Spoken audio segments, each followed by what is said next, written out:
Hey folks, welcome back. Today, as you can see, I've got something a little bit different for you, which is Millennia, the demo. I don't have any special access or anything like that. The demo's available on Steam through Steam Next Fest through February 12th, I believe, so a few more days after this video uploads.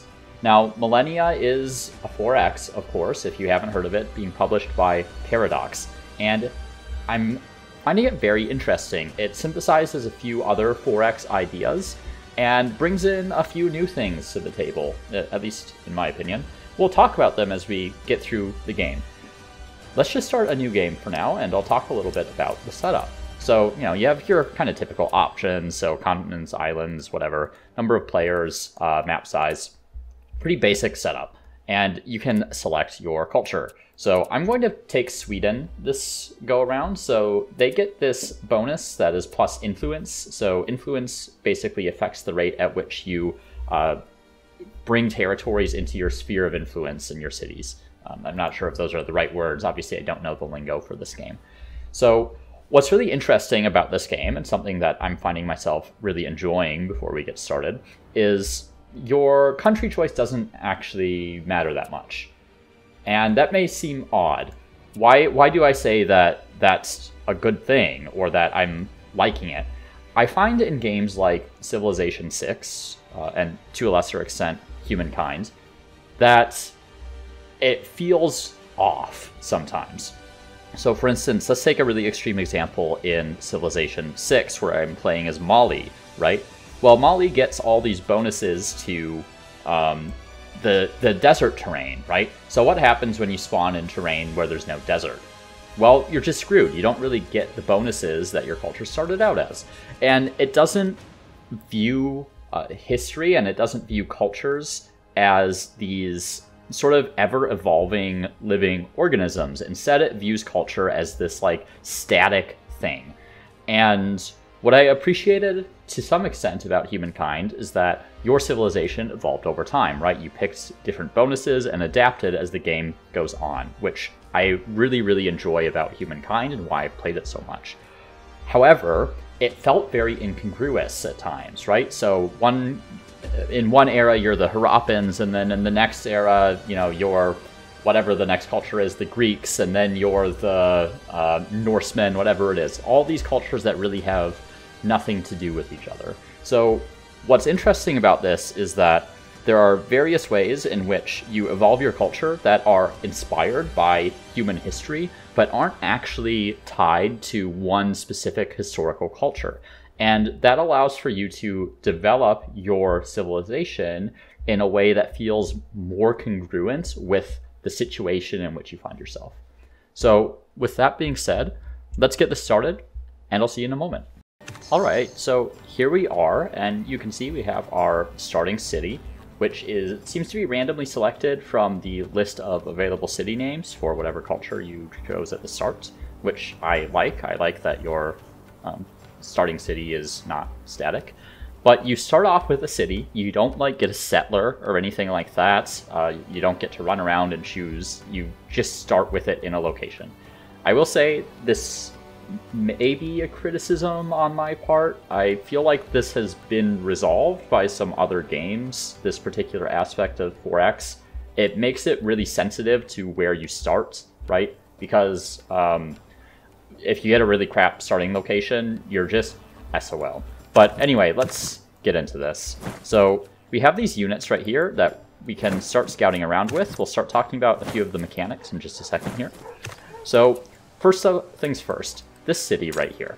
I have two menus. First is the worker menu, and I can assign the worker to different slots, and they have different yields. The slots are determined by what is available on the terrain that's kind of within my city's region, is what they're called in this game. So right now, I have this game that's on one of these slots, but I can't work the game because I have not improved that tile to be able to work it. So I can only work the base tiles right now. In addition, if I look in this city, I have my sort of typical building options, right? So I have units that I can build, I have buildings that I can build, and certain projects that I can do. So, several of these are some basic things. you get the palisade walls, you get this dolmen, which is kind of like similar to like a monument in Civilization, so you get influence, which will increase the rate of your border expansion, or the town center, which gives you 1 government XP per turn, and we'll talk about XP in just a second. I'm going to queue up a scout cavalry so I can scout around the map. So, speaking of government, government is one of the domains in the game, and I think there are 5 or 6 domains. There's like exploration, there's combat, there's engineering. And these domains all do different things. So if I click on this menu right here, I have one option right now under the government domain, which is spawn settler. And spawning a settler takes 30 government XP. So once I have 30 government XP, I can spawn a settler and go found another city. In addition, underneath that domain, I have various options depending on the domain. So right now, I have a tribal form of government, which enables me to spend my government XP to unlock various bonuses. So you can see this is kind of tiered. So I have to unlock at least 1 in this tier to unlock the next tier, and 1 in the second tier to unlock the third tier. These options aren't mutually exclusive with each other. You can unlock as many as you want, and in whatever order you want, as long as you've unlocked the prerequisites. So the government XP is largely generated by structures, is what I found, various things that you can build in your buildings. But there are other domains where you actually generate experience by performing actions, either on the map, or I guess on the map's the only way to do it, but through combat, through exploration, through building specific things, through tile improvements at times, right? So there's a whole bunch of ways to generate this XP, and that XP can then be expended on a whole bunch of different actions. And what I find that this does is that it increases the universe of things that you need to manage, right? So if you look at a lot of traditional 4X games, kind of production is the king of everything because you can do literally everything with production. What this game kind of does in a way is that it reduces the impact of that a little bit from what I've seen so far, because production doesn't necessarily mean you are generating all these different domain XPs that you need. Production is still very important, though. Now, let's take a look at research. So research is interesting as well. So every era, it looks like, from what's in the demo at least, there are 5 technologies. In order to advance the next era, you need to research at least 3 of those techs, and then you have the option to advance. So you don't have to research every technology in the era. It seems like you could go the entire game without researching some. So looking at what I have available, I'm thinking I'm going to start my research with scouting. So what's interesting about scouting is, and some of the techs have an immediate effect, scouting spawns a scout in your homeland, right? So as soon as you finish it, you get a free scout unit. It also unlocks the lookout, which isn't as important, but it also allows units to move through jungle and deep forest terrain, so it increases your ability to explore.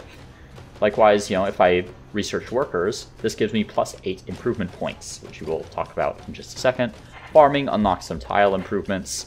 Tribal Elders gives you access to a building, which increases your knowledge production for technology. And Defenses gives you options to create some units, as well as spawns an archer. We'll start with scouting. Alright, so we're going to go ahead and end the turn here. And we'll talk about improvement points on this turn. We will continue scouting with our units. So right here we found a tribal camp. This is similar to goodie huts in Civilization. You can walk over them, or curiosities in humankind, you can walk over them and get some bonuses. There are also hostile kind of barbarian camps, similar to Civilization as well. And if you clear them out, you can select some additional bonuses. So down in the bottom left here, we have one of the more important menus in the game. This is kind of the improvement menu. So you get what are called improvement points. You start out with +1 base, and every tile improvement in the game costs some amount of improvement points. You can see down here that a hunting camp is 6, and we start out with dock, fishing boats, foresters, and pastures, and they all cost varying amounts of points. So these things are all specific to certain types of terrain and generate different outputs depending on the improvement, as well as the sort of, I want to call them luxuries, but I guess they're resources that are on the tile that they're on. Now later on in the game, you also get access to various tile improvements that are effectively kind of resource chains. So say you have developed a city with clay, you later get access to a kiln, which converts clay into bricks, and bricks have increased value relative to clay. They provide more outputs. So it creates this interesting series of production chains that you have to manage. And there are a lot of different resources I found in the game. So it allows you to kind of like specialize your cities in some really interesting ways, at least up until turn 60. Obviously, I have no insight into what the late game looks like. Let's pick up this right here. So you can get exploration XP, or we can get government XP. I'm going to go ahead and grab government XP because I feel like that's a little bit harder to get, because exploration XP I can get actively through doing things on the map. Government XP I kind of just have to wait. So I'm going to unlock one of these. I'm going to choose tribal farming, which will give me +1 food on my cities. So right here, this is now getting an extra 1 food from my, I'm not even sure like what to call this, from my government effects, right? So down here, this sort of border indicates like an independent city, basically. A little bit different than the barbarians. And looks like there might be another one over here as well.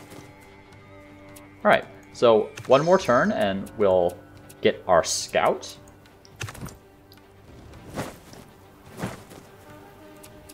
And scouts are interesting. We'll talk about, in just a second, how they're a little bit more unique than they are in some other games. Okay, so here's the combat menu. Very basic.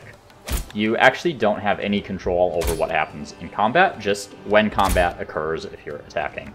So you can see that they're kind of just running back and forth and hitting each other. This is always going to be the case when there's just one unit in combat.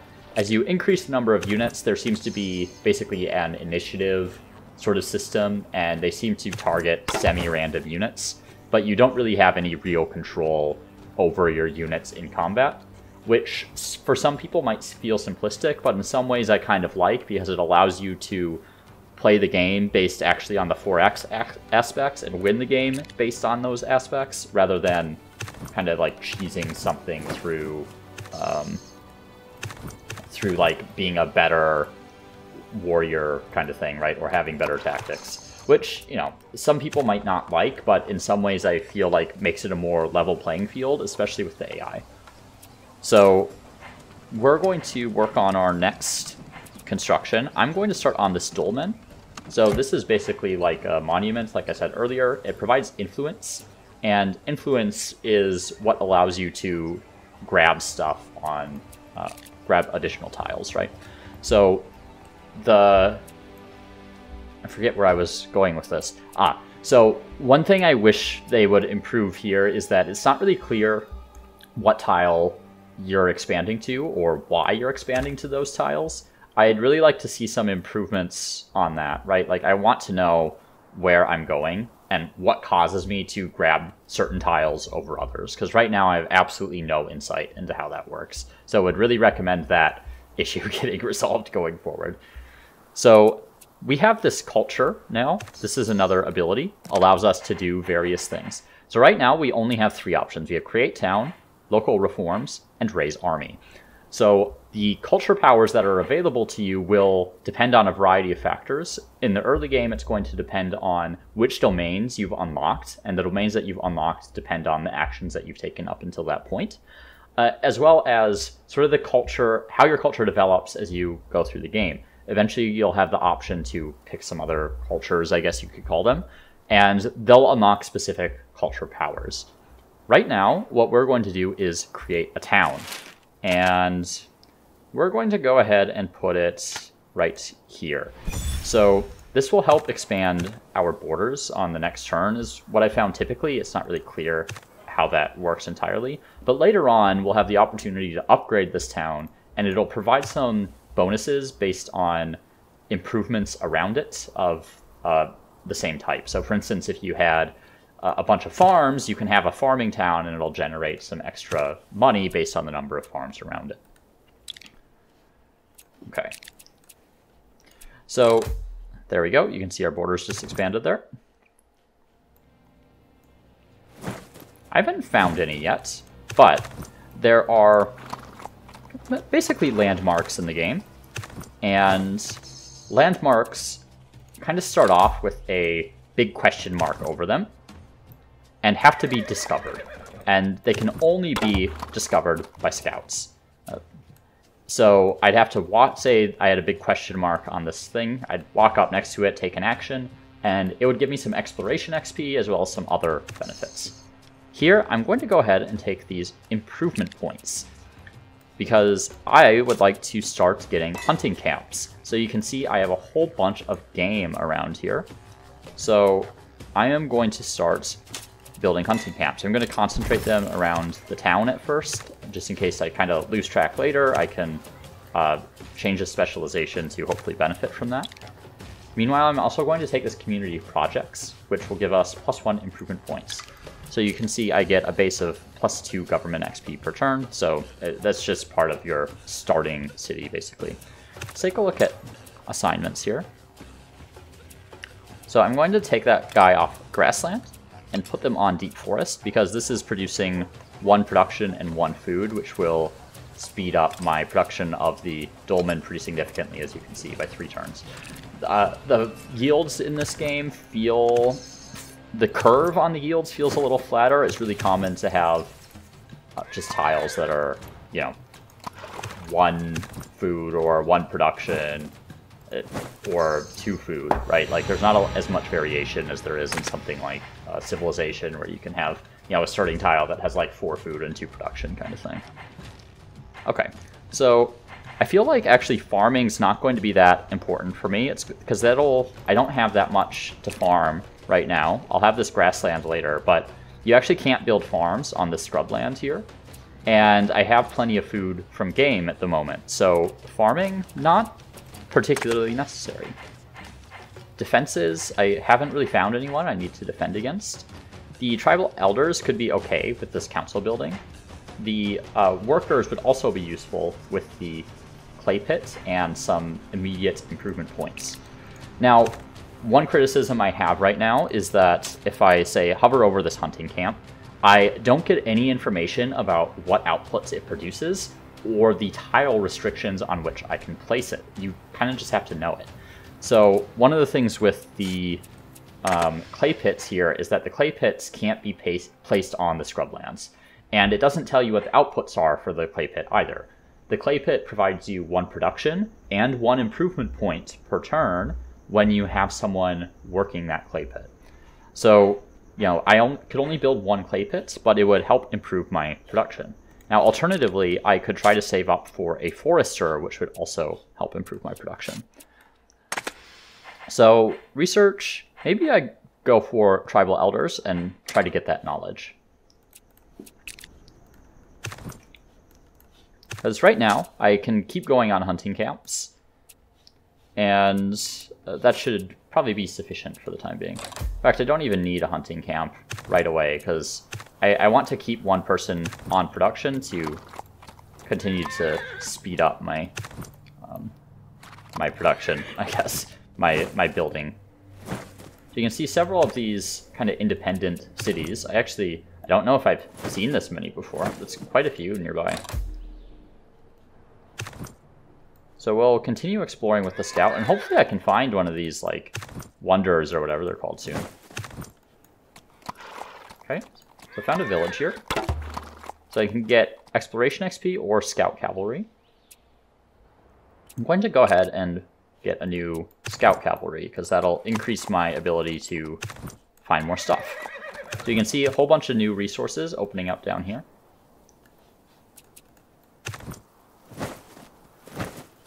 Okay.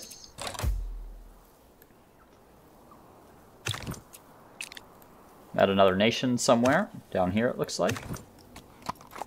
And let's keep exploring. Okay, there's another tribal camp over there. Okay, so here's a barbarian camp.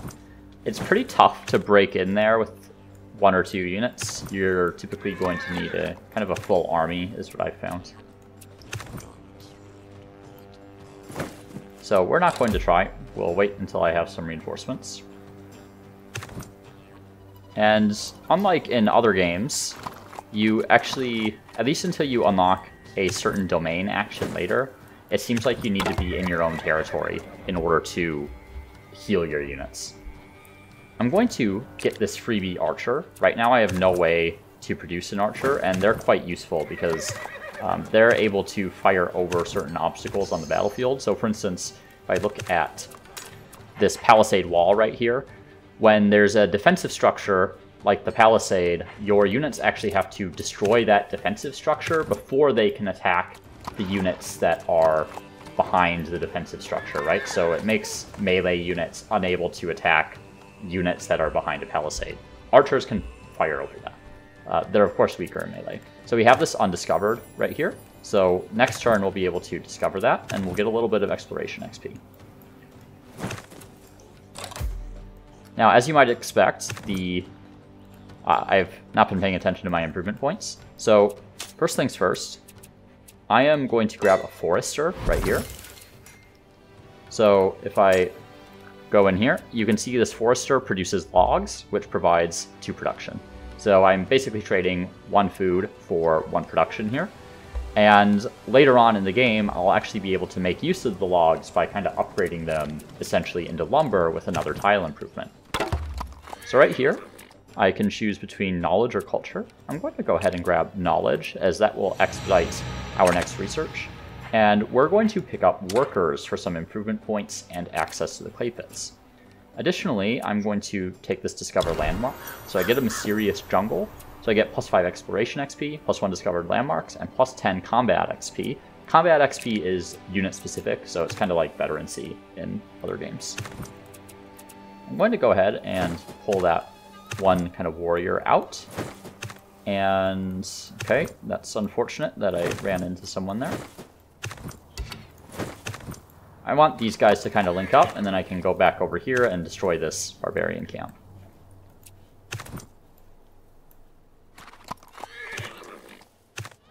Okay. I am currently drinking an herbal tea. It's not really herbal, it's like sweet orange or something like that. Really kind of like these teas. I find them very calming, I guess. So I do have to say, you know, although this is fine, right? Like, I wish I could just have the option to not have to watch this, you know? Just show me what my units and health were before the battle and show them after the battle, and otherwise I really don't care about, you know, watching units run back and forth and whacking each other. Okay, I'm going to go ahead and grab the exploration XP, and that partly has to do with the fact that I know what some of my options are going to be later in the game. There are a lot of kind of picks that rely on exploration XP, so if I can stockpile that a little bit now, it can be quite useful. So you'll see here, if I select create town, I cannot create another town. And that's because this city has a region level. And the region level is based on a variety of things, but basically if my region level is too low, I can't support additional towns, so I can't choose create town here. I could raise an army, which would spawn some additional units. However, I'm going to take Eureka, so that gives me some extra knowledge, which will advance my research. And that will allow me to advance to the next age, which is the Age of Bronze. Now, one of the kind of selling features, I guess, of Millennia is that, I'm going to put that away, is the path through the ages is not static. So as you complete different events, or do different actions, additional era options will unlock. And if you are the first one to research that next era, it'll become a different era than it was historically. So the 2 that are in the demo, I almost called it the beta, the 2 that are in the demo are Age of Blood and Age of Heroes. So Age of Blood is unlocked if you kill a certain number of player units, and you advance to the next era. And the Age of Blood, if you've killed those number of units, is a forced era. You don't get the option of choosing a different one. Meanwhile, the Age of Heroes becomes available if you have discovered 3 of these landmarks. So that also, those eras unlock some different options in terms of unique technologies, unique units, all sorts of different things. So you don't get a static path through the game like you do in most other games. So looking here, you can see I have the council available, which generates knowledge. I think that might be my next one. I haven't really explored kind of going for the council early. The lookout, you can see, this gives your city like an attack similar to like Civ, right? So you can ranged attack units that are next to it. It also gives 1 exploration XP, so once you build it, you start generating some passive experience every turn. And same with the town center with government XP. I'm actually going to go for the council though, and try to advance my knowledge. Okay, let's link up some of these units. I'm going to pull this guy back here so we can heal. And I have forgotten to mention this, but if you control left click, this is a really nice feature, and I should be using this. If I control left click on an improvement, I will get a reminder about it. And this is a feature across several different items in the game. So it's really, I find it really easy to forget to do certain things over the course of many turns. So having that reminder feature there is really nice. I'm going to grab that government XP. So I have a bunch of options that I could choose, but what I'm doing is saving up to spawn this settler. I would like to get another settler kind of up in this area where there are a lot of these various resources that I can take advantage of. Let's see. Also some limestone down here, which is good for production. I think ideally, however, I would actually use some armies to take over one of these neutral villages. It can take a fair bit of work, though, to take them. So you can see here they have palisade walls and they have city militia. City militia behind palisade walls can be a tough battle, it seems, for just a normal-sized army. You're going to be expected to run around with a number of armies over the course of the game. Right, I see there's a unit blocking me there. Okay. Pretty surprised I've only found 1 landmark, to be honest. Okay, so you can see there I got a reminder to put down a hunting camp.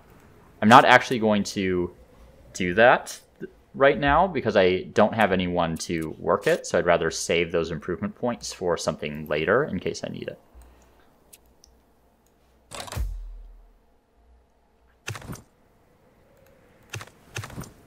Okay, put them there. We'll bring them back to our territory so they can heal up. And the scout will kind of continue exploring for me up in that direction. You can see another player discovered Mount Everest down there. Okay, we're going to head towards that village there so we can hopefully get some additional bonuses. And we have 30 government XP, which will allow us to spawn a settler, which we are going to do. And we're immediately going to send it up in this direction. So, thinking maybe right here gives me access to a few different things. I don't really know like what the optimal sort of distance between cities will be at this game. I don't have a great sense of how big the regions can get. So I'm just kind of guessing at the moment. Now, in order to take full advantage of the stuff that's here, we will need to get farming at some point. So I think there is an argument to actually go a little further up. It probably seems fine to just plop right here. And one of my considerations in that is that these hills right here will be good for production later. And up here, there isn't going to be a lot of options for production.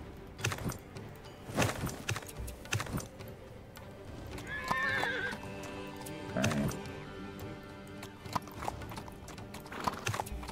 And up here, you can idle. So as you can see, it can take a while to heal your units. It makes for a fairly slow-paced early game. So this is a little cinematic you get when someone advances to the next era. So apparently Russia was actually the first. I am not quite there yet. I've got a few more turns. And actually, what am I working in here? Yeah, that's kind of what I thought was happening. I feel like my time to build a council increased, which I'm not interested in. I'm going to shuffle these guys around a little bit so my army here's full health, and I'm going to head back over to try to clear out that encampment there. So next turn I'll be able to settle a city.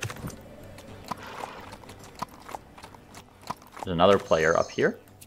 I could spawn another scout if I chose to do so, but I don't feel a strong need to do that at the moment. Okay, we're going to avoid... See, I don't want to, like, really watch that. I'm not interested. I already know what the outcome was, so...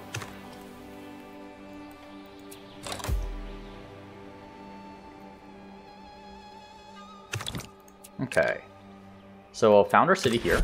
Now this is interesting. When I found a city, I can't actually control the city. It starts out as a vassal that provides me a few benefits to my empire. You can see this kind of integration bar here. So it takes several turns for a city to integrate. Now, if you've settled the city yourself, it takes fewer turns, whereas if you've captured it, it takes longer. But either way, once you have filled up the integration bar, you actually have to pay government XP to integrate it. And then you can control the production and sort of worker distribution of that city. But up until that point, you have really no control. It's just a vassal. And it slows down the game quite a bit and really makes your capital extremely important. So I have found that, you know, I noted earlier that this game feels like it's really, really sensitive to your starting location. Wow, they got really lucky finding all of those right there. And that's part of the reason why, right, is that it's really hard to get out of your starting location because the amount of time investment in that is really quite high. Okay. So we'll see what changes as the, you know, as game development continues. Okay. So I've got one more turn until I reach the Age of Bronze, and that will open up a few options for me, as we will see in just a moment. Territory is also expanded, which is nice. Okay, so here's the Age of Bronze. Sure, I'll accept open borders with India. I just want to maintain peace with them. So you get to select every other era what's called a national spirit. And these national spirits are tied to these different domains. So you have exploration, warfare, engineering, and diplomacy. Each of these has different, unique sort of powers, I guess, right? And you have to unlock them with the associated type of experience. So if I look at these ancient seafarers, right, I can reduce the cost of expansion into water. So what this is referring to is expansion of your kind of city tiles, right, your area of influence. I can improve the outputs from the dock. I can reveal unique resources, right? There are even ones that unlock, you know, new units. This one reveals elephants. It gives extra bonuses to food from specific types of resources, right? God King Dynasty here gives you limestone on your capital. It unlocks, you know, unique improvements. So there are all kinds of different options to choose from. And the ones that you choose does seem to pretty heavily impact your game. Now, you'll see along the right here, right? You get this kind of 15, and what this number is will vary. This is the amount of experience of that type that you will get for selecting that option. The reason that these ones don't have any experience is because they've already been selected. So if you want to select them, you can. However, you don't get that experience benefit from selecting them. The later you are into the era, so the more experience that you get from a given selection. So if you're the first one, you only get 5. If you're the second person into the era making a selection, you get 10. If you're the third, you get 15, and so on and so forth. I don't know if there's a limit for that. What I'm thinking for this particular game is Wild Hunters. So this elephant is based on scrubland, and I have a lot of scrubland, right? And it benefits a lot from game, which I have a fair amount of in my territory.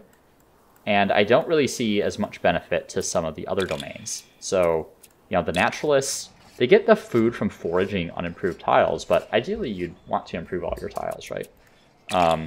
I don't think I'm close enough to anyone for raiders or warriors.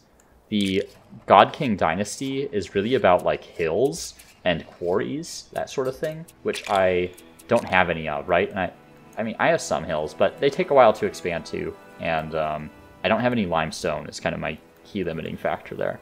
but it could be a possibility. Mound builders have already been selected, but they get this unique improvement called the burial mound, and when you work it, you get 2 culture. The idea of the mound builder is that it helps you support like much larger cities, so they're kind of a tall. But I'm interested in the wild hunters this game, so we're going to go ahead and select them, and we're going to reveal elephants and see if we have any. So there are some up here. Unfortunately, none that are immediately accessible. But what we'll be able to do is reduce the cost of expansion in the scrubland, and hopefully we can start growing out towards these elephants relatively quickly. Alright, so let's keep exploring. Got a nice little village there.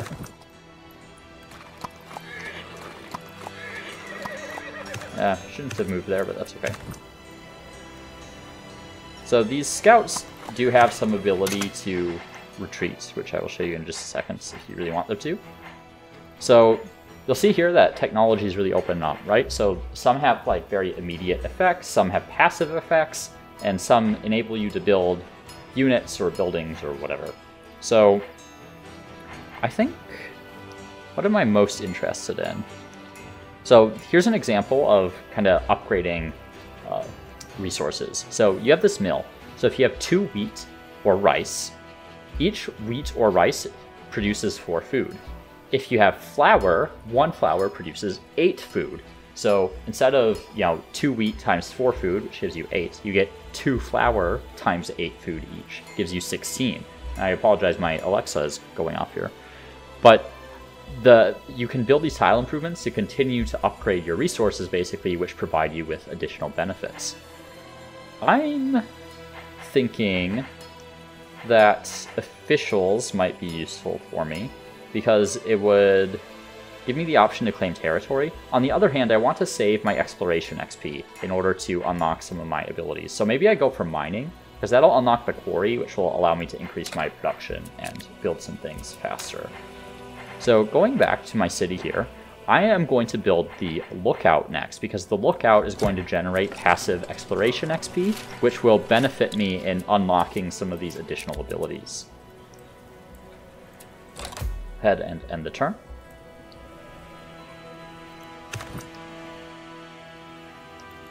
And I believe...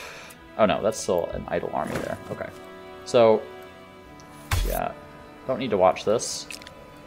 So this scout has some special abilities, so I can regroup. So this returns it immediately to the nearest friendly city, or I can heal. Either way, it costs me some exploration XP in order to do that. We don't need to do that now, but just showing that it's an option. Okay, so I have the option between 10 culture or 10 innovation. So innovation is up here, and it's sort of countermanded by this chaos as well. So innovation is basically you accumulate some, and once you get to 100, you get increasing chances of good events. Good events, from what I've seen, offer you the choice between like a flat sum of gold or a more permanent effect for your empire. Whereas chaos offers negative events, so things like spawning barbarians or revolts or tiles getting pillaged, that sort of thing. And there are multiple ways that seem to increase chaos. The main one seems to be when your cities are kind of revolting, if you have like low public order, basically. We're going to take culture, and what we're going to do is, I was thinking I was going to create a town, but that's actually not the best option up here. Actually, oh, you can create it 1 tile away. I didn't even realize that. I'm going to create a town right there. And of course there is a barbarian so who is probably going to immediately pillage this town. That's really obnoxious. But the town... yeah, I'm getting flustered now. I didn't realize you could place the town 1 tile outside of the territory.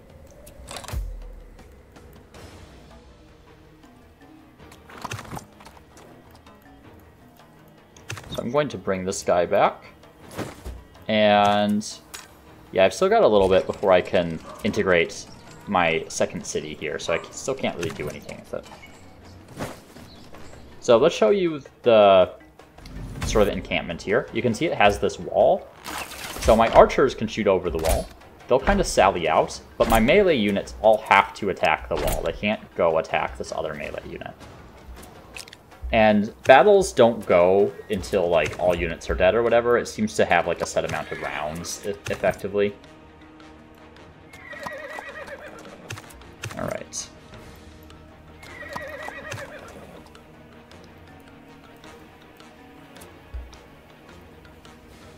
And I have a few upgrades I could make. Unfortunately, I don't have enough population here yet to really take advantage of that. I could grab a clay pit, but I don't really need the extra improvement points at the moment. I could start setting the city up. So I'm going to build a pasture here. So pastures are interesting. They're quite expensive, but they give you some exploration XP when they're being worked, which is obviously quite good for me. Okay, thankfully that other barbarian wandered off.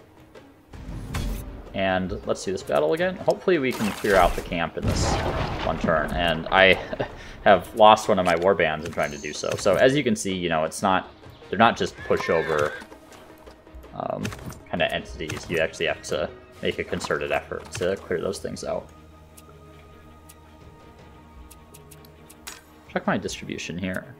Yeah, it's, what would be, get that down to 2 turns, but I lose 3 turns on the lookout, so I don't think that's worth the trade-off. Okay. Get you up there to make sure we defend. And let's end the turn. Okay, so hopefully I can actually kill this guy this round. I don't think I've ever actually lost a warband to clearing one of these out before. Oh, this is nice. Okay, so you can see that I can spawn a crossbow, which is actually from the next era, but it gives me some chaos, or I can get production on my city. I'm going to go for the production. I'd really like to speed up construction of the various things that I'm working on. I'm also going to go ahead and use this ability. It costs 5 exploration XP, but it'll regenerate some health on the scout, because I prefer that it stay alive and continue scouting for me. Okay.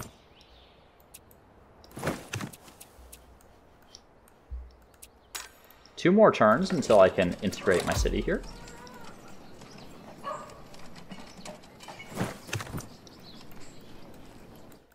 Okay, and this guy kind of just came out of nowhere and decided to attack me.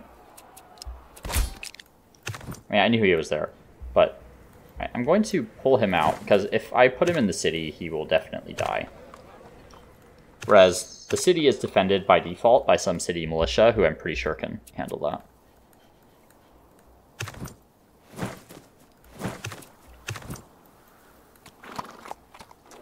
Okay, I'm hoping they attack me and I retreat that way so I can grab that tribal camp there.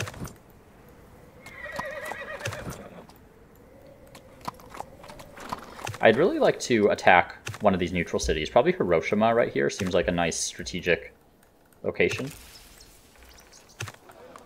And I need to set my next construction here. Thinking the town center for that government XP. Pretty much the only way to generate it, as far as I can tell. And one more turn to integrate my city.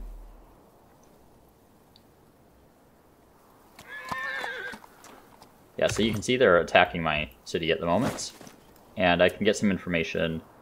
So one of the militia is dead, one is at 66.5% health, and one is at full health. So it seems to be fine for the moment. Pretty sure they'll win that battle if they're attacked again. I don't have quite enough XP. Okay, retreated the wrong way. Feel like I'm not going to be able to get over there.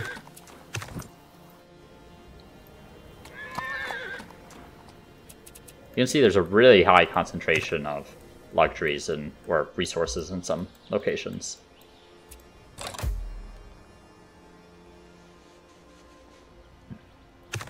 Okay. Pull these guys back. And on the next turn, I'll have enough XP to... Oh no, that's 30. I thought they were 25. But they might increase as time goes on, the cost to get those. But I was thinking that I could grab either the bow hunter, so that would unlock a ranged unit for me. That's an upgrade over the existing archer, or the reduced cost of expansion into scrublands. The smoked meats would also be quite good, because I am producing a lot of that meat resource. I also can build a hunting camp right here, and that will increase my outputs a little bit. So the hunting camps, they get this meat, and because of, I think it's because of the game, I also get bones, so they're generating me a little bit of money as well. And that's something that I've come to like quite a bit about the game, in my experience, is that a lot of the resources generate multiple outputs, so it leads to a lot more combinations of things. Okay, I'm going to grab this Diplomacy XP because this will unlock additional options here. Great. So Diplomacy is kind of related to, you know, obviously diplomatic actions, but it also has to do with trade.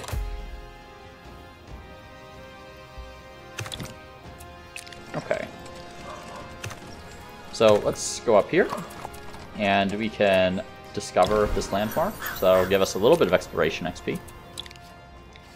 And I think I'm going to hold off to upgrade to that +2 bonus food from meat goods. That will help us out quite a bit. And I think I should finally be able to integrate right here. Let's take a look at what we're working. Definitely want the pasture, right? This is by far the most efficient. 1 exploration XP, 2 wealth, 3 food. Way better than any of my other options available in the city. I can also start working on some stuff. I'm going to get this dolmen, so that my sort of sphere of influence will continue to increase. Now, down in... I'm not really sure how to pronounce this. But we'll start on the work camp, because that's going to give us some production, as well as engineering XP, which we haven't unlocked access to yet. Okay. So right here we have the engineer. Engineer is a bit of an odd one. I'll show you what it does. I'm going to kind of get them into a position here. But basically it allows you to kind of create these outposts that allow you to heal your units, as well as to kind of exploit some of the resources that are on adjacent tiles. Okay, so I've completed mining. I'm wondering... I don't think I get a lot of benefit out of most of the things in Belief, aside from the temple for the culture and knowledge. Community. The crane, the extra improvement points should be helpful. That is a building. Saw pit. You need 3 logs to for the saw pit, so I definitely don't have 3 logs, and I'm not close to getting them. Same with the clay. Same with the wheat. It unlocks the ability to rush building and unit production, but that's not something I really need. I'm kind of thinking I can take officials. So this would give me the claim territory and the market, which allows for import slots, foreign import slots. Alternatively, I could try to go for discipline and take over one of these nearby cities, which I think I'm going to take that approach.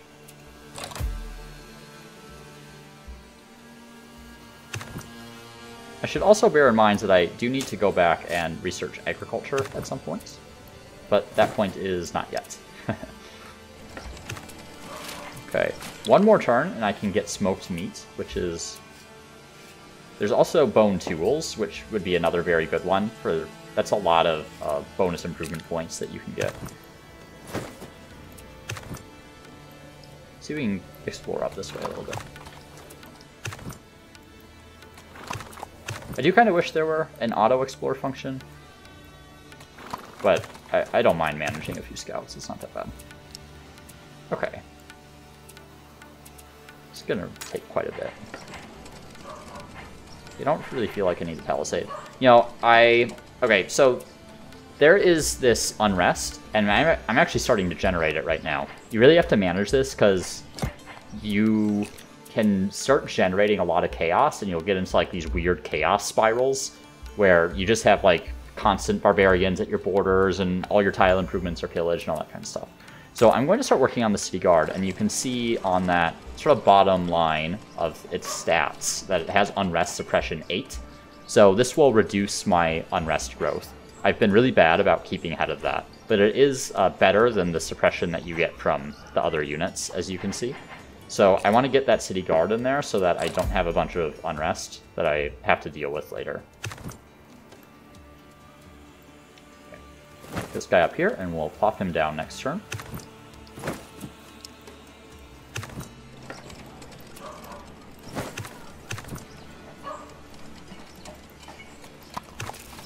Okay. And I have open borders with these guys, actually.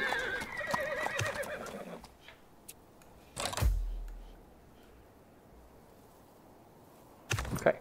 So, I think I forgot to do this last turn, but we're going to grab this +2 bonus food from meat. And that's going to increase the amount of food that I'm getting in my cities by a pretty substantial margin. So you can see that meat is now worth 5 food. So hopefully this stuff will start to grow pretty quickly. And there's a part of me that wants to go back and grab farming quickly. But let's finish up discipline first.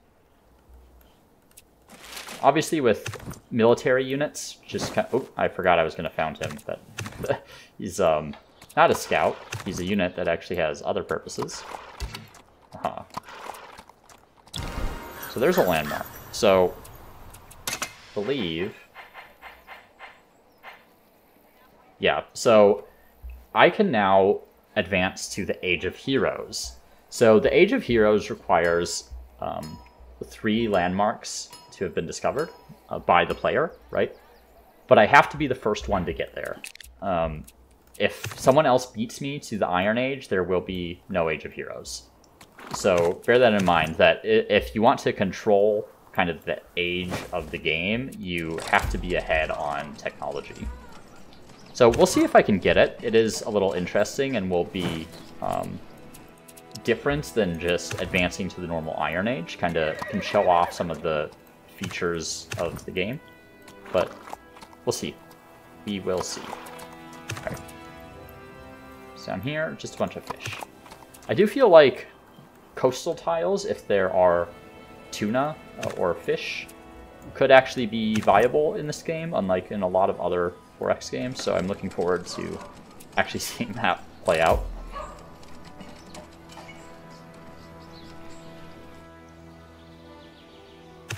Okay, so up here, we'll go ahead and pop this down.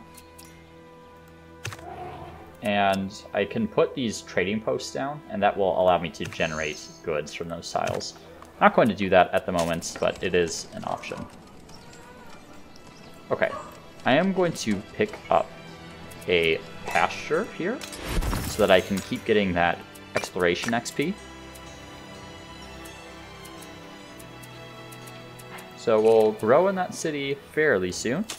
And then we'll probably look to put a quarry right here so that I can start to generate a little bit more production.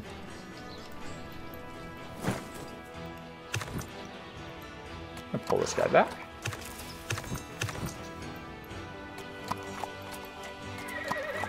And the same with this guy. So as you can see, my options are increasing. So, you know, say I had limestone in one of my cities, I could build the stone cutter. The stone cutter provides engineering XP, it provides wealth, and it allows me to convert limestone or marble to stone blocks, which provide increased production. So you can see how a lot of the choices that you make kind of earlier in the game are going to impact your ability and interest, really, in doing things later in the game. So what option is going to be most efficient is really going to depend on some of the options that you had taken before. So I've finally got some unrest suppression in there, so we should be good on that front. And we'll get to work on the work camp. So that can take quite a while. And I'm hoping that this border expansion happens soon, it's not always clear to me where it's going to expand or why it expands in a particular way. We are going to pick up a clay pit, and the clay pit will give us 1 production and 1 improvement point. But also later, if we research the right technology, I was just taking a look at some of my options there. If we research the right technology a little bit later, which is community, the kiln allows us to improve the amount of value that we're getting from the clay to 2 production and 2 improvement points. Okay.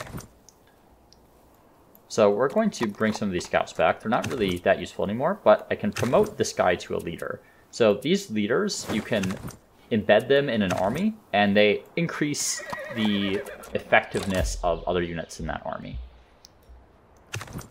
So we're waiting until I finish this discipline research, and that will give me an extra slot in my armies. And then I'll add this leader in here, and we will try to conquer Hiroshima. In the meantime, I can also grab this +1 knowledge from oral history, which I'm going to do. That's going to increase my tech pace a little bit. I feel like, yeah, I could explore up in this direction a little bit more. Whereas down here, I've explored mostly everything. Unfortunately, I'm not sure if I'm going to be able to really get this ivory this game. I kind of took a bet that it would be near me, and you know, if I were playing a longer term game, right, it would still probably be valuable. There is probably a case in this game to wait for your choice of national spirit, is what it's called. To wait for your choice of national spirit before you start putting down additional cities, because then you can kind of more optimally place them. But you know, who knows what the optimal strategy is, right? It's a completely new game, and we can't even play it till the end, so it's impossible to really say. So we've completed Discipline, and as you saw, we upgraded some of our other stuff, but Discipline also enables this reinforcement, so you can restore some of your army's health using combat XP, as long as you're not inside enemy borders. So it allows you to heal a little bit, and increases the maximum army size, and provide some additional units here, which you just saw me upgrade, right? So I now have some spears here, which are quite a bit more effective than the warbands that I was using before. So last choice here, and I think I'm going to go for officials, particularly because I'm interested in claiming territory. It'd be nice to get out to the ivory if I can, or start claiming some of the hills in the city so that I can increase the amount of production that I have. And I'm thinking I'll save up for bone tools. I did get a freebie archer, which is kind of serving as my ranged unit. So you just saw Russia has declared hostilities. I don't even know where Russia is. But declaring hostilities is not the same as declaring war. They still can't enter my borders, but they can attack my units in neutral territory. Oh, I meant to incorporate that leader into that army. Okay.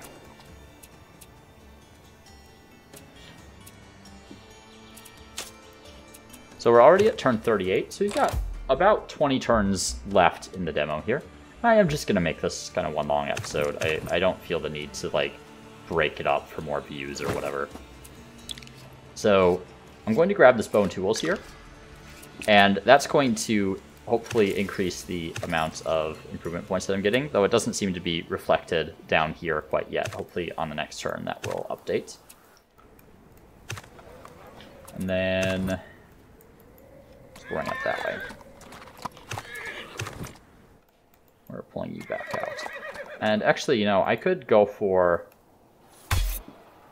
Cologne, because this is quite close to several ivory, which obviously is kind of a unique resource for me, right?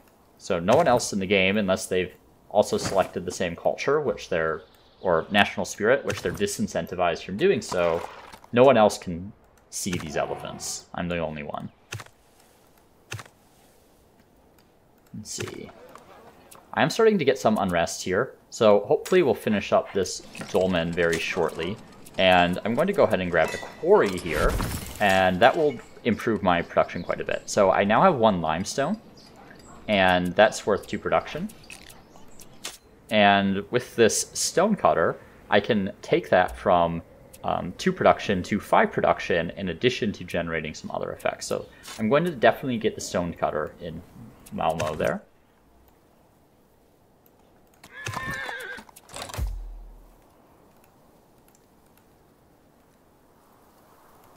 Okay. So I have this emissary. So this emissary enables some diplomatic actions and allows you to integrate cities faster. So I'm actually going to position this emissary down over here near Cologne. And that way when I take the city, I'll be able to start integrating it into my city more quickly, or into my empire more quickly. These guys are hanging out. And up in Malmo, we are going to get a city guard because I am starting to get somewhat rebellious and need to make sure we quell that. And in the meantime, we're going to wait for the stone cutter to come online, and we'll get that in Malmo. Okay. And I don't think there's anything else I really need to do this turn. Okay. And I've completed my research officials, so I can start researching the next era. I don't know if it's efficient to do this, but I am going to start on the Age of Heroes and hope that I am the first one to the next era. And we can also rush this culture with gold. We unlock that ability. And we can select Eureka, so this will give us some knowledge, which is going to increase our advancement towards the Age of Heroes. And then I can show you kind of one of the special eras in the game, and some of the alternative effects that has on the path of the game. And this is kind of one of the selling points of Millennia, right? So I'm really intrigued to see how the rest of the system plays out, especially given some of the effects of having basically more resources, right? So all this XP is basically another resource to manage. And I quite like that, especially how kind of interconnected a lot of the things are. It's something I've been waiting to see in a 4X game for a really long time. So, yeah, the graphics on this, definitely outdated, right? Can't kid ourselves on that one by any means. But I appreciate that the game is more focused on systems than on looking good. Okay. I kind of want to pull out here and use reinforcements to heal this, and then they can go back on the next turn. In the meantime, don't think there's anything else I'm waiting to do. Okay, so someone's ahead of me on the Age of Iron. Hopefully I can actually surpass them. I don't know if it'll be possible. They might have slightly higher science output than I do, but we will find out soon. And, you know, if not, no big deal.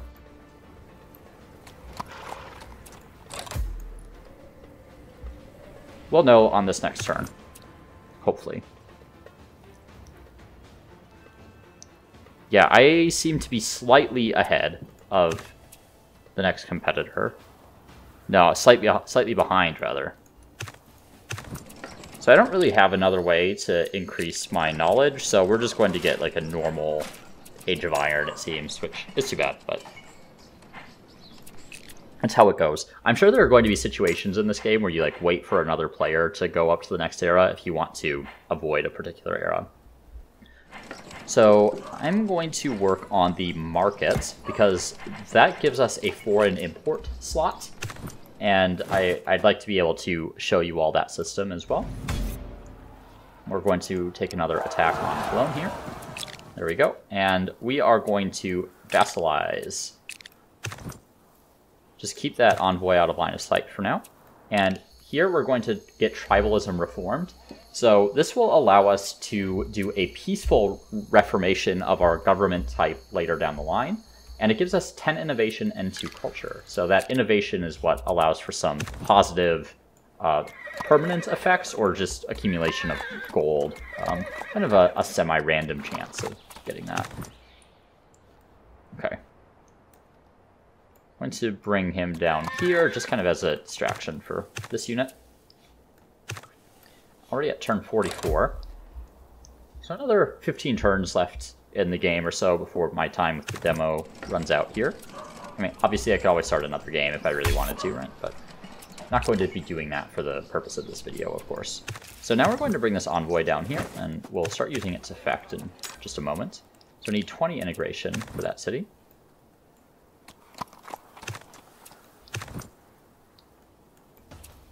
Bring that guy down here to heal. And I have a lot of improvement points that I am not using at the moment. Yeah, I guess I can do a forester down here, and I could do a stone cutter in here as well. So let's get the stone cutter first. So as you can see, right, it shows this limestone or marble, 2 stone blocks. So if I take someone off here, let's see what the impact is. I lose 2 gold, 3 production, and 1 engineering domain. So, you know, it has a... Upgrading your resources has a pretty big impact on your ability to kind of sustain yourself throughout the game. And meanwhile, down here, I'm going to grab another forester, because that's kind of my only option to continue to increase my production in the city at the moment. And my workers have auto-assigned to it, so that's great. So that the extra meat that I'm getting from these camps is really having a great impact on my ability to sustain kind of a higher population. Okay, so this guy is going to camp out in the city. And we're going to build a lookout to increase the amount of exploration XP that we're getting so that we can unlock more of this stuff. And India is also researching Age of Heroes, so they might slip ahead of the UK here. So we might get Age of Heroes regardless.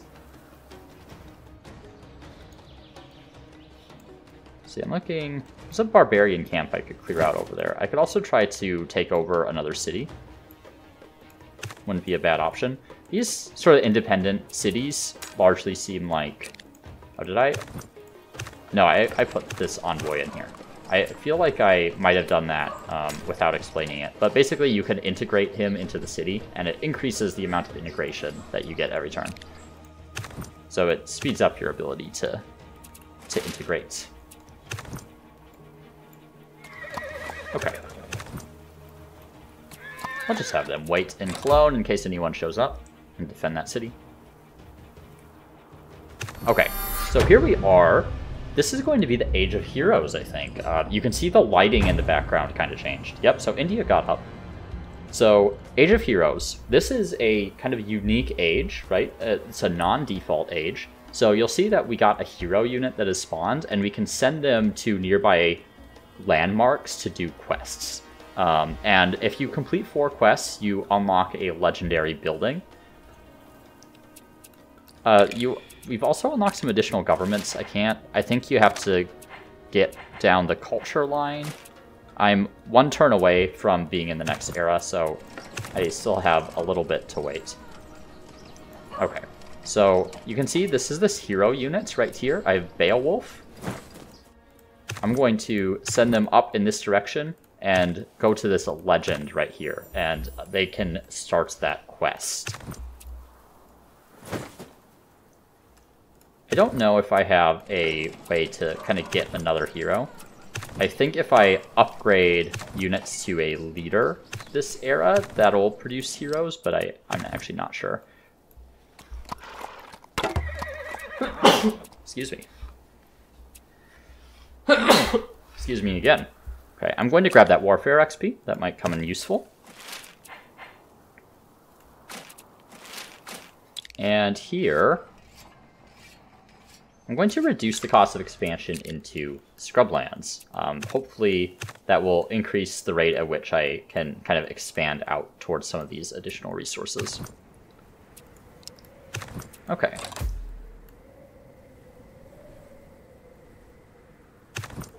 So here I am in the Age of Heroes. And few things have opened up for me now. So first, let's take a look at research.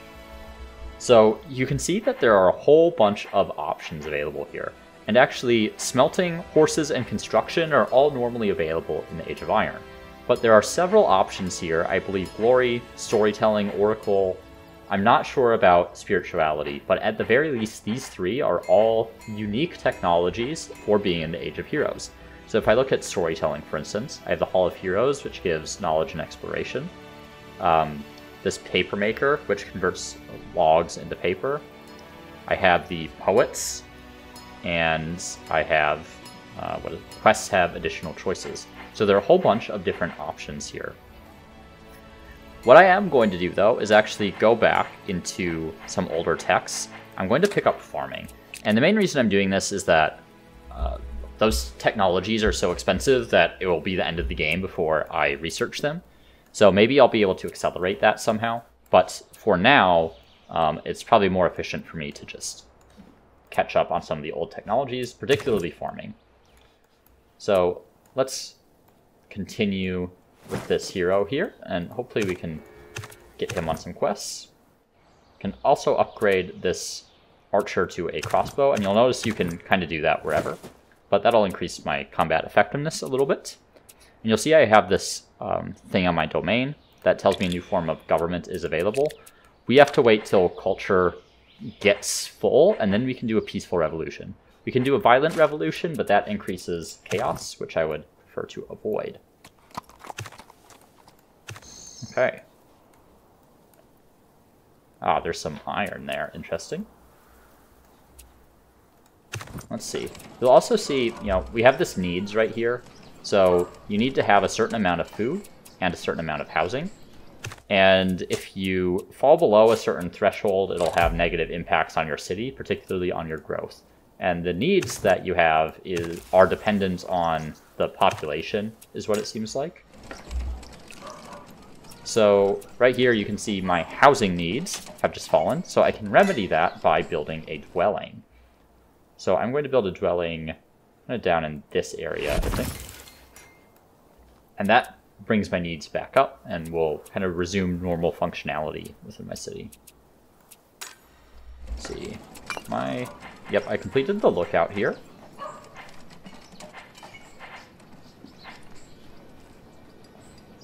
Let's see.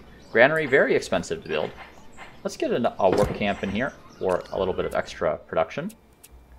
And take a look at my worker distribution. Yep, that seems all about right. And I can finally get things like plantations and farms. So wherever I can build those, I think let's focus on the cotton since I have 2 of those. And I believe if I look at one of the texts from the previous era, I'm trying to explore as many of these as possible in the different combinations. Is it belief? Yeah, so I can convert 2 wool to 2 cloth, and the cloth generates wealth. I'm actually doing quite good on wealth. I think in part because of some of these camps generate a decent amount of wealth. Okay. So we're going to go ahead and try to attack Hiroshima and see if we can take this town over as well, which it looks like we'll be able to do next turn. So over here. Okay. Have to have not moved this turn. So we're going to position ourselves where we can move to another quest very efficiently.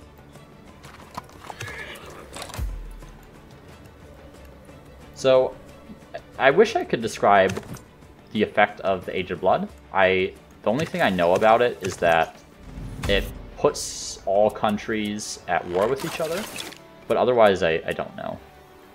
Okay, going to vassalize Hiroshima. And where is it? Up here. We will go on the quest. So this gives 10 exploration XP and 10 combat XP. So some of these quests, you have to have a minimum amount of XP on your hero. So the ones that have no number don't require a minimum. Ones that have a 1 require 10, and ones that have a 2 require, I think it's 20, is what I learned last time I saw this. So bear that in mind as you're trying to plot your route. I could upgrade one of these guys. I don't know if a leader 2 is a hero. I'm not really sure how to get another hero. If I look at Age of Bronze, I wonder if it tells me. Or Age of Heroes, rather. Yeah, I don't know. Let's just give this a shot and see what happens. Yeah, this is just a regular leader.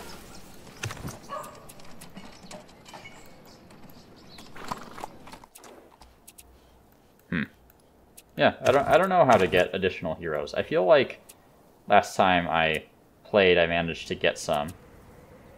I'm going to go ahead and do that, and he can camp out there. Okay. So I can get the Watch for suppression. I have the garrisoned unit, so I don't need to do that.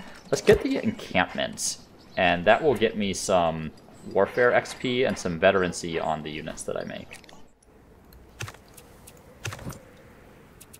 Yeah. Okay.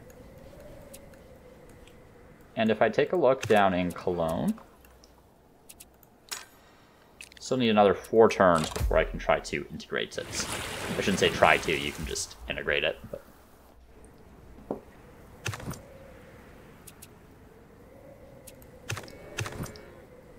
okay. Don't think I'll be declaring any wars in this particular game.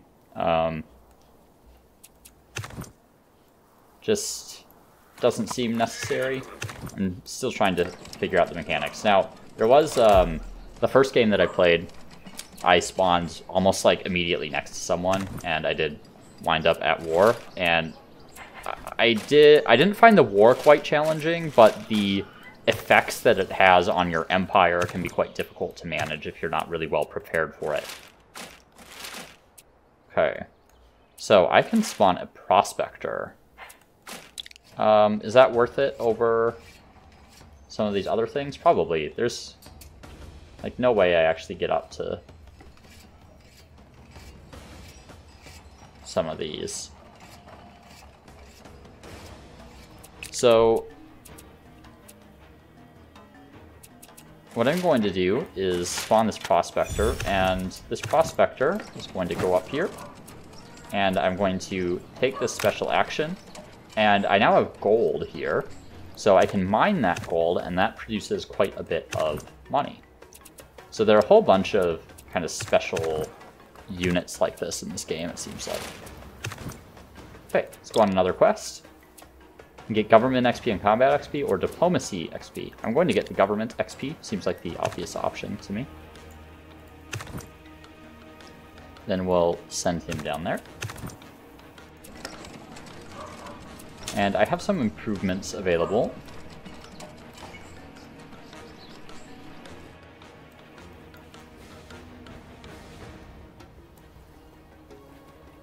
I think let's grab a farm here so that this can continue to grow. It would be really nice if this place actually expanded a little bit. I am waiting to get this expand town. I don't know if I'll manage to get it this game. I've had a couple games where I've managed that, and then I can show you kind of some of the adjacency effects from some of the towns that I have. Okay. So, could also go for community here. I don't think I need to. Let's just, which sounds the most interesting here? Storytelling, I guess, is the one that appeals to me. So let's just start on storytelling. It's not going to matter. We're going to reach the end of the demo before we research any of those texts.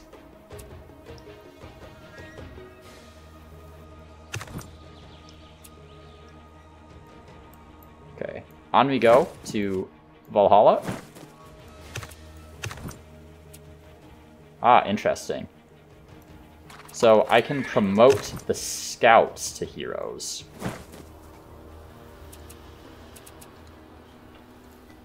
Interesting, interesting, interesting.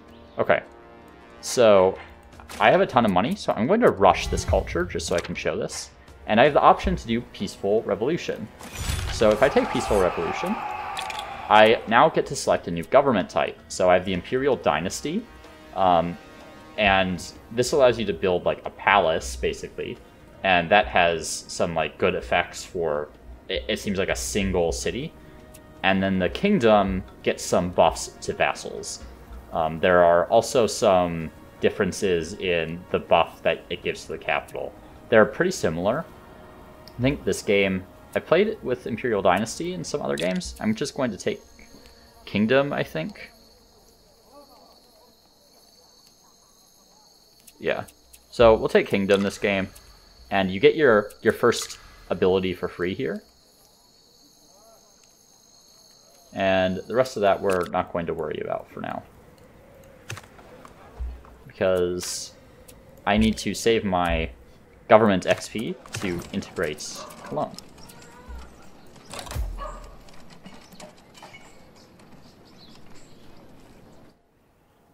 I think they killed my newly minted hero. Maybe. Oh no, still alive. Okay, we'll grab that government XP. And I can actually... Oh, I don't have reinforcements available, so I won't be able to heal him. That's right. Don't know why it pathed as if I could move through that.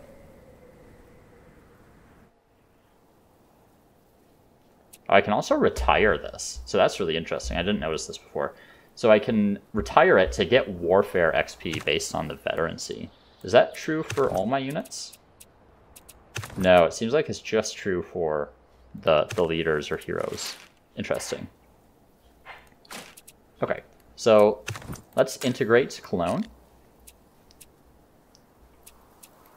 And as you can see, you know, we don't have anything in here, so we're just going to get started on the dolmen. And there's really nothing of any interest in the immediate vicinity. So let's just give it something to work, which is this farm right here. And that'll grow it fairly quickly. Meanwhile, I'm going to have that army come back to Cologne to do some suppression. And this envoy will switch places in Hiroshima and help it integrate a little bit more quickly. Okay. So an envoy, army of spears.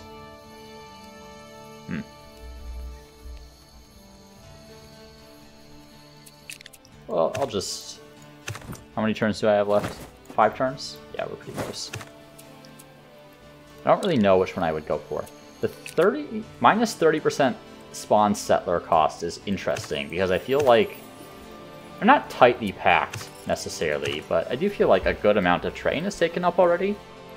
I guess there's quite a bit of open stuff down there. This indicates to me that at this point in the game, they still expect a lot of land to be available. Let's get spawn immortals.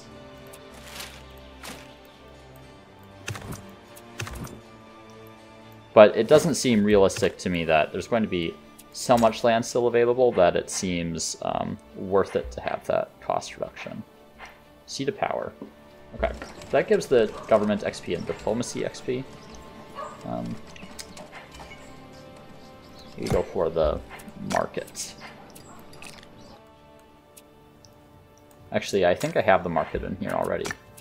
Yeah, so I have the option to import stuff from abroad. Right now I only have the trade goods, but that will increase my culture by +1. And you get some of these import slots. You get both domestic and foreign slots, depending on the building. We'll go ahead and just upgrade to seat of power there. That's good. So we're basically at the end of the demo at this point. You know, I didn't do any wars or anything like that, but you got to see a little bit of a taste of combat, a little bit of a taste of how the system kind of works.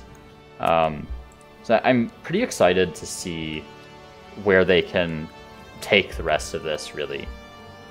Let's see. So we'll grab a pasture there. And, you know, this whole thing with various ages does change it up a bit, but I think what I'm more interested in really is the national spirits, right? It makes the games feel different in a way that is also kind of internally consistent, at least compared to something like Humankind, right, where you're just changing between effectively random cultures. It definitely is a bit of a breath of fresh air in that respect. I'll grab the exploration XP, I guess, because that will let me claim that iron there. Didn't realize it would claim it for that city, but...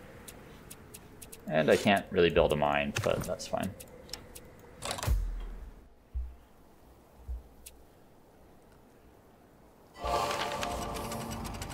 So this is one of the innovation effects. So I can either get 450 wealth, or I can get an attack multiplier on my militia units, which is in the cities. I'm just going to take the wealth because there's more stuff I could potentially do with that before the game ends. And I'm going to build a mine on this iron right here. And let's take a look at the effects. So 2 iron for 2 production each. So it's a total of 4 production. And then later, I don't know if I have it unlocked or if it unlocks in the Iron Age or whatever, but there are other options later to improve that iron into additional things. So this is the last turn here. So we're just going to let this wrap up. We'll have a temple. And I think that's about it. I'll really quickly show you this expand town option. So I have a town right here. So if I use that engineering ability on it, I can now select a specialization. So I can get a farming town, a lumber town, a mining town, or a coastal town. And as you can see, each one of these things generates different outputs depending on the adjacent improvements. So I would imagine that here is a farming town. No, not quite. So nothing for being adjacent to those kind of camps. But good to know for the future, right? Like what you should place your towns next to. Because it'll generate some additional outputs. And then if I were able to place another town, I'm at a higher region level here now. I think I might be able to place a second town in this city, but don't quote me on that. Anyway, this is going to kind of wrap it up. Unfortunately, we didn't quite finish the epic quest, but that's okay. So, you know, if we end the turn here, we're just going to get a prompt to wishlist the game and so on with that little obnoxious sound. But hope you enjoyed this little look at Millennia. I'm tentatively excited for the game, I would say. I really think this could be something quite unique and something that I will really enjoy playing if they can stick the landing on this. So we'll see how they do. Really appreciate you tuning in to, you know, go through this demo with me, and we'll be covering more of the game as the game, you know, goes through updates and gets released, gets news, all that kind of stuff. And we'll also be continuing to play some more Humankind, of course. So thanks again, and see you soon.